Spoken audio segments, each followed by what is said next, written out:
you think you're always in control of your own body?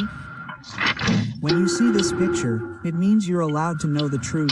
In May 2075, at a hospital in central China, a woman was constantly stuffing candy into her mouth before entering the consultation room. The woman said that she had been experiencing frequent mental confusion and uncontrollable eating recently. The doctor immediately conducted an examination, but was horrified to find that something resembling a parasitic worm in the corner of her eye had retracted, but she didn't seem to notice this terrifying detail. According to the patient's description, after working overtime until late at night, she felt a greatly increased appetite and ate an entire pig. Initially, she thought it was just because she was too hungry from working overtime, and although she did eat more than usual, she didn't take it to heart. The next day, a series of strange things happened. The patient would lose consciousness at a certain moment, and when she recovered, there was only a pile of food scraps in front of her. The patient was diagnosed with bulimia nervosa.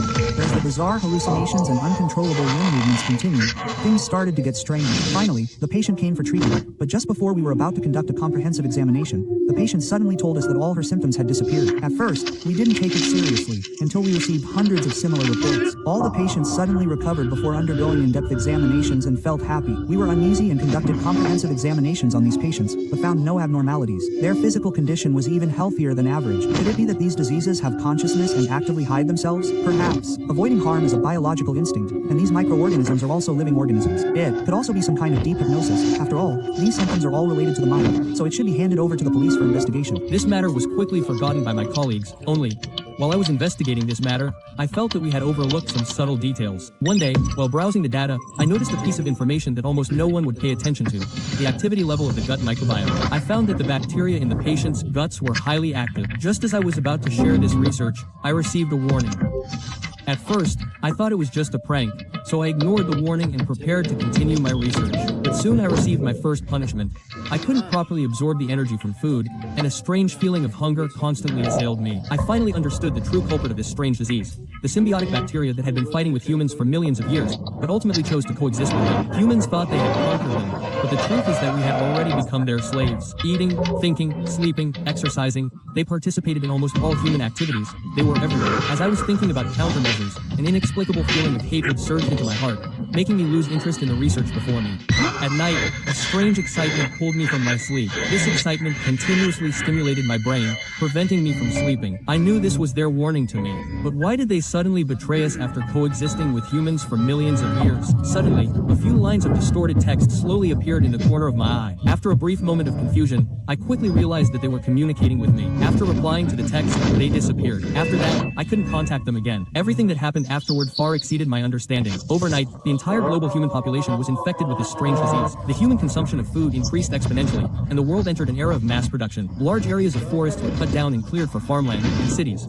The food factories are continuously producing, and I watch as hungry people frantically hoard food. I know that if this problem isn't solved soon, civilization will collapse. I tried to find bacteria that could replace them, but I found that all the bacteria with similar effects were inactive. I was determined to completely eliminate them to escape being controlled, but I found that they had already assimilated the patient's brains. We were powerless. I sat slumped outside the operating room, a deep sense of helplessness enveloping me. The various plans of the world's elites have all failed. Food shortages have become the most pressing problem. Countries are sealing their borders and cutting off connections with the outside world. Oil, coal, metals, all resources are being consumed frantically to manufacture weapons to prevent the worst outcome. Black smoke billows from chimneys in the desolate cities. I understand that they are creating an environment suitable for them to live in. Humans were never their symbiotic hosts, but merely biological machines chosen by them to improve the environment. Is human civilization coming to an end? No, our war with microorganisms has never stopped.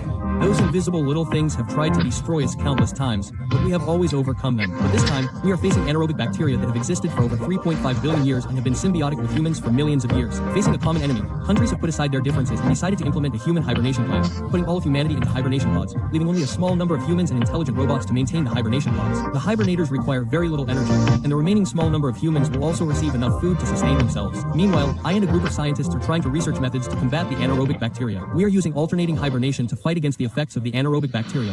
Intense experience. I was awakened from the hibernation pod, experiencing a reverse headache, followed by a series of symptoms even more severe than before. On my way to the laboratory, I checked the previous research records and found that many predecessors, in order to experiment with the supervirus targeting the military, voluntarily injected the virus into themselves for experimentation. I was notified to participate in the 35th experiment. The old professor, knowing he had only 10 days left to live, voluntarily chose to be the subject of this experiment. After he injected the virus, I stared at the data on the screen. The life signs were good, and the virus activity was continuously decreasing, but suddenly the virus activity rapidly increased. Immediately afterward, a thick, black, viscous substance was vomited out by the professor. The violent reaction took the professor's life, a mutual destruction. Was this a success or a failure? Before I could think further, the laboratory alarm suddenly sounded. I looked at the monitoring screen next to me.